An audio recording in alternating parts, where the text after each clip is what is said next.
everybody. So, kind of dropped the ball really this last week on making videos. It's definitely been hard after vacation to get back into that habit of doing them. I mean, I don't make a video every day, but you know, I did like 2 this last week, I think, is about it. So I definitely want to be doing more than that. So anyways, don't really have any good excuse. I don't know, lots of little excuses. I haven't been sewing, I guess, is the main problem, because when I'm here working at my sewing station, it's super easy to stick the camera up and talk while I'm working on something. But I've just been working on face-ups and wigs. The wig I'll show you in a little bit that I'm working on, and that doesn't happen here. That happens over in my other workspace, and yes, it's more work to get my camera set up over there. So I don't know. And I've also been binge watching Queer Eye for the Straight Guy. Well, Queer Eye, and then Queer Eye for the Straight Guy. The new Netflix series is just called Queer Eye. And it started with that. I binge watched that, and then ran out of that in like one night. So decided to go back and watch the original series, Queer Eye for the Straight Guy, which I'd seen a little of, but really not that much. And I kind of out of shows right now. So yes. Anyway, started watching that, and now I've been binge watching that for like 3 days. So I just, you know, get fixated on that, and next thing you know, it's like 6 a.m. and it's time to go to bed, and I haven't made a video again. And then it's like, well, I guess I'll make a video tomorrow. And then, yeah, it's just been that every day, like a week, pretty much. So, yeah, been working on face-ups and stuff while I'm watching. So, I mean, I'm getting work done, but just not YouTube. Sorry, guys. Yeah, other than that,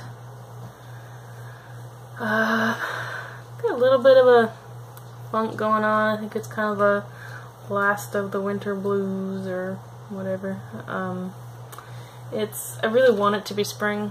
I'm really ready for it to be spring, and it's just not quite yet.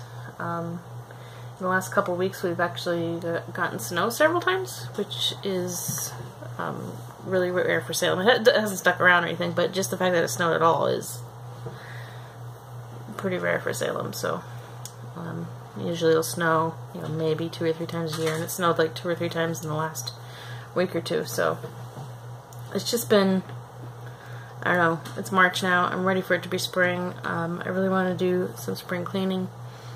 I mean, I don't want to clean. I hate cleaning, but my apartment definitely, desperately needs some spring cleaning, and I'm just so ready to be able to throw open the doors and windows and leave them open. And yeah, have not been able to do that yet this year, so I'm just got a little spring fever, I guess.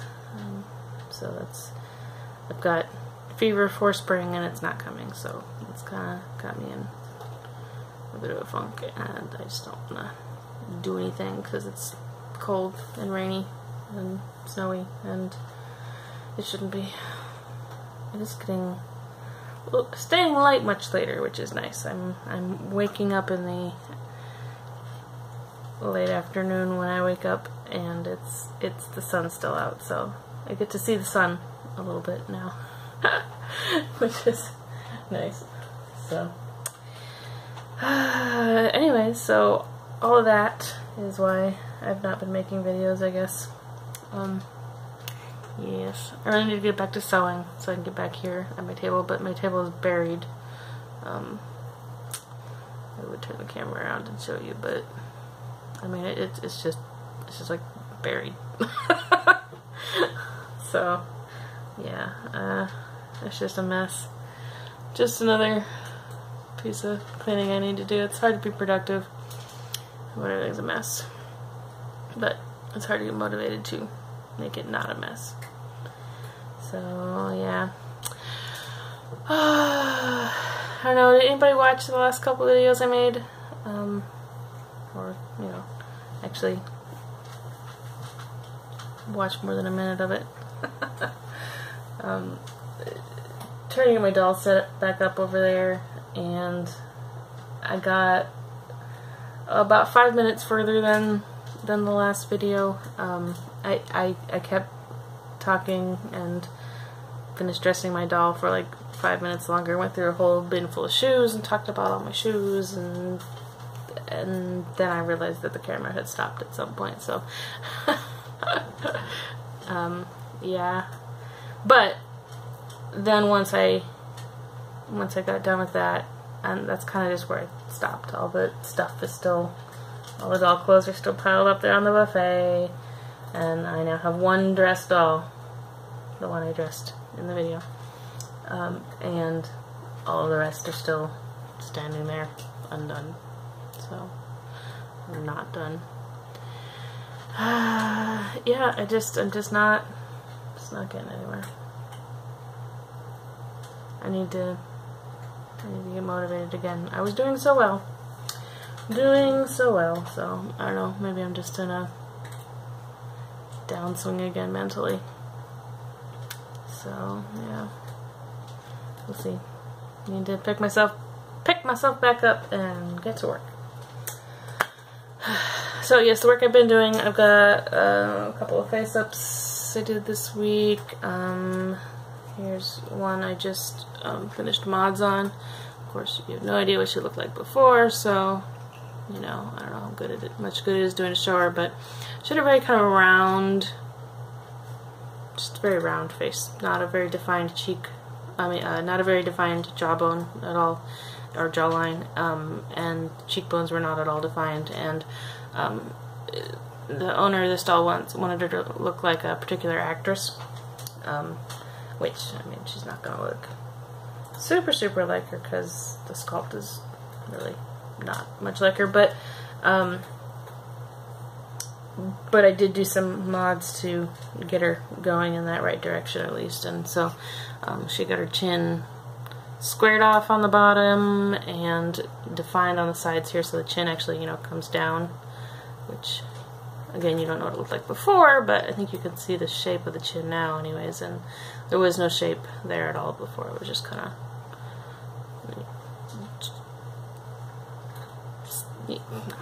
I don't know. It was just like a straight slope. So she's got a defined chin now, carved in some cheekbones for her, which, yeah, you can kind of see. It's a pretty sharp kind of jowly, like the actress is kind of older, so she's got a pretty sharp line here and then really well defined cheekbones, so she's got a very sharp,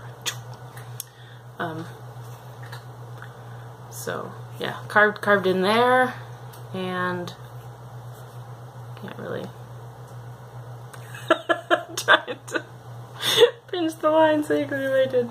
Anyways, I carved in there, sharpened the jawbone a lot, here and here, and then carved up in here to make the chin down further, and then sanded off the bottom of the chin as well too. So a fair bit of modding work on her, but just finished that like an hour ago. So I think she's ready to paint now. Yeah, so she should be interesting to paint. She's not supposed to look like hyper realistic or anything, but she just wants her to, you know, the inspiration reference image to be this actress. So, and I can't tell you who it is. I don't remember. It's a character. The name is Claire from the TV show. I don't remember. Some TV show. I think she's a time traveler, and her name is Claire. I don't remember. And that, I have been working on wigs. I dyed 2 batches of hair, and again, anyone who's following me on Instagram has already seen all of this stuff. I do keep up with Instagram, post there a lot, so if you're not following me on Instagram, go find me on Instagram. You get a lot more there. Certainly a lot more consistently, and I post a lot of shots of like face-up work and stuff, so I don't show off face-ups here on YouTube very often because you just can't see them. So much detail is lost trying to show you a face-up on camera. It never looks good, and my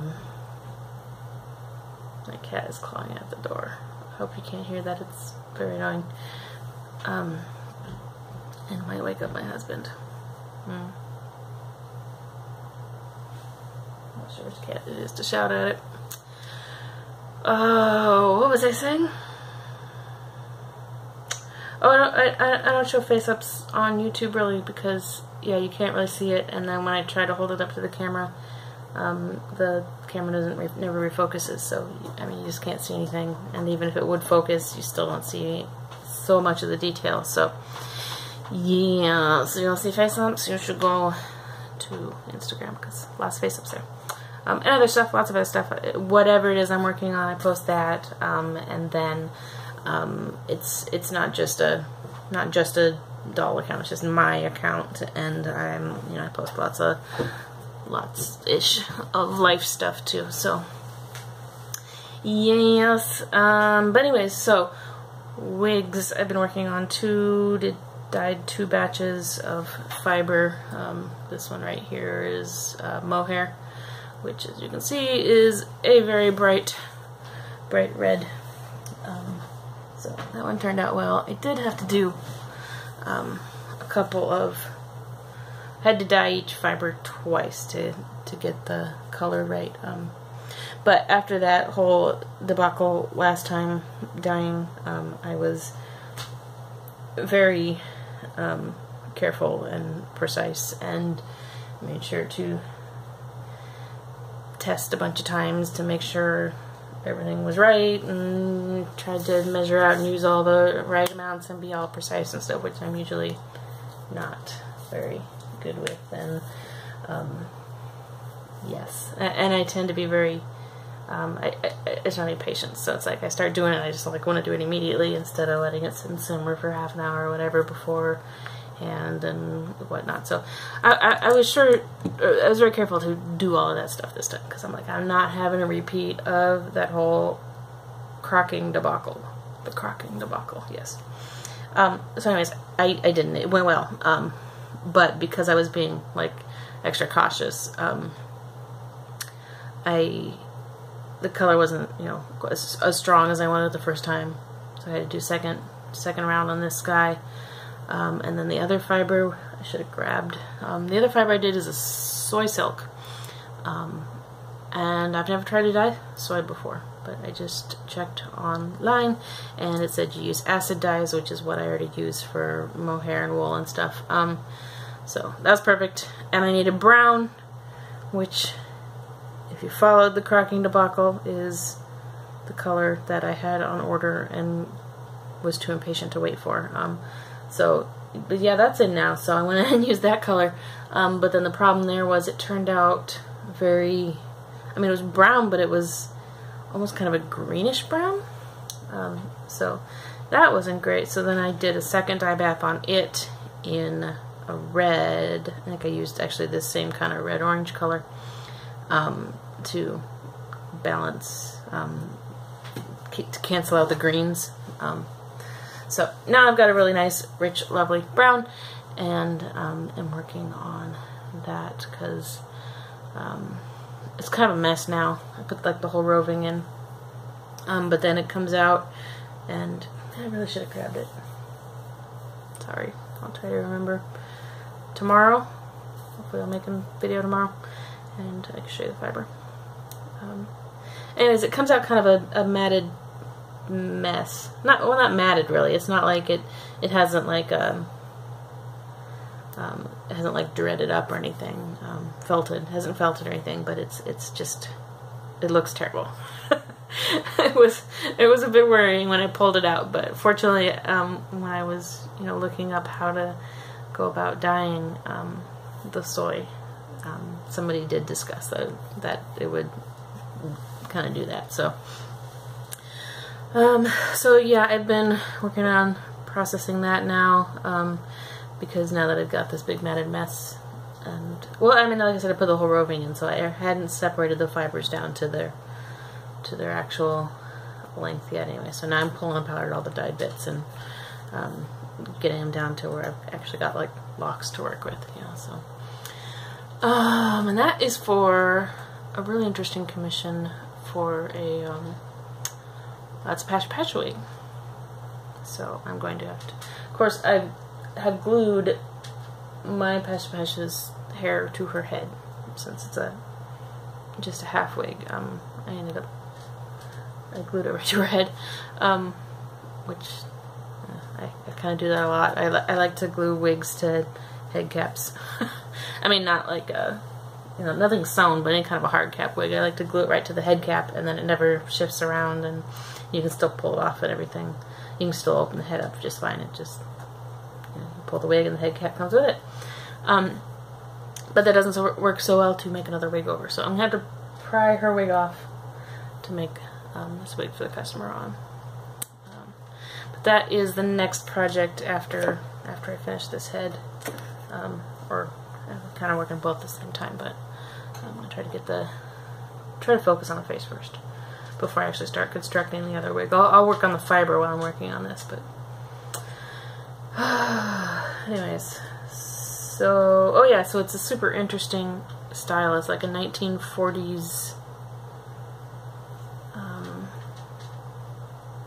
I don't even know how to describe it. It's a bob, but it's like smooth, and then there's like this one big curl under, and then it ends like right at the cheekbone. It's just like this one curl. Bob. Real tight to the head, not voluminous at all. So, it'll be interesting. I had to go soy silk on that. I tested a bunch of different fibers because of that very distinct shape. It had to be something that would hold a curl, something I could, you know, use a curling iron on and get that distinct curl, because it's like this just a one big roll all the way around, like a, I don't know, it's weird. It's like cheekbone height, and then I think it goes upwards, like a lot shorter in the back, and it's just this big, like, one big curl all the way around. That's like this perfect tube, and then so the curl, and then it's just like smooth to the head. So that'd be very interesting. But so I gathered up samples of all the different fibers I've got and tested curling everything, and mohair just wouldn't like hold the curl well enough. It would curl, but it's also, I mean, it's also pretty curly to begin with. Well, I do have some straighter mohair. I have some pretty straight mohair actually, but it didn't hold the curl that well. And then alpaca just really doesn't hold a curl at all. Like, I mean, you can use just the hottest flat curling iron, and it'll, I mean, it looks good at first, but like just within hours it kind of starts dropping out. So I had no idea if you could use heat on soy fiber or not, but I tried it and I was like, hope I don't make a mess out of my curling iron, hope it doesn't just like all melt and ruin everything. And fortunately it did not, and it actually held the curl really pretty well. And since it is a defined style that's not going to be messed with, I'm going to put some product in it too, some, you know, hair gel or hairspray or something too. So that'll really help it, and it should work real well. I picked up a bunch of soy silk and soy and I forgot, bamboo and Rami. I picked up like a year and a half ago, and then I played with a little when it first came in, and then never touched it again. So it's been sitting around forever, and I have never actually used it yet. So this will be the first wig I make with that. I don't anticipate it being any problem. It acts very much like it handles very much like alpaca, except it's a little less slippery. So if anything, it should be a little easier than alpaca. I am anticipating. Like I said, I haven't done it yet, so we'll see how that goes. But Anyways, wow, I was just gonna do a quick check-in, and I really got babbly. So yeah, I said I'd show you this wig, so I will. It's not done. These bits are all like waiting till they're completely dry before I can really style it, because it has to go against the glue direction. But let me take this clip out. It's mostly dry. It's just not. Yeah, I mean, like it's dry, but I need to really wait like a full overnight or something until it's really set before I can really force it against the direction. But so yeah, it'll look cuter once I can really style it, and I need to trim this down a bit. Oops, there's some loose stuff. Yeah, I'll have to comb through it and trim it. And it's just going to be this kind of to the forward. What is this piece? This is really long. I know, I'm going to have to... Wow, that looks really crazy. Yes. It'll look cute once it's styled. Short all the way around, undercut, long on top. And then also on this headstand with mobility, and I was going to talk about this thing tonight, but yeah, I'm already at almost 22 minutes, so I'm not going to. I'll save that, give me something to talk about tomorrow, I guess, but that is a thing that I have rigged up that I'm kind of excited about. Yeah, so I guess I will leave that there. I'll try to remember to show this wig tomorrow once I get it all finished off. I mean, you know, styled and cut and everything. But otherwise, look for photos on Instagram, because they will be up there before we go into a video. So, anyways, alright, I guess I'm gonna get back to it.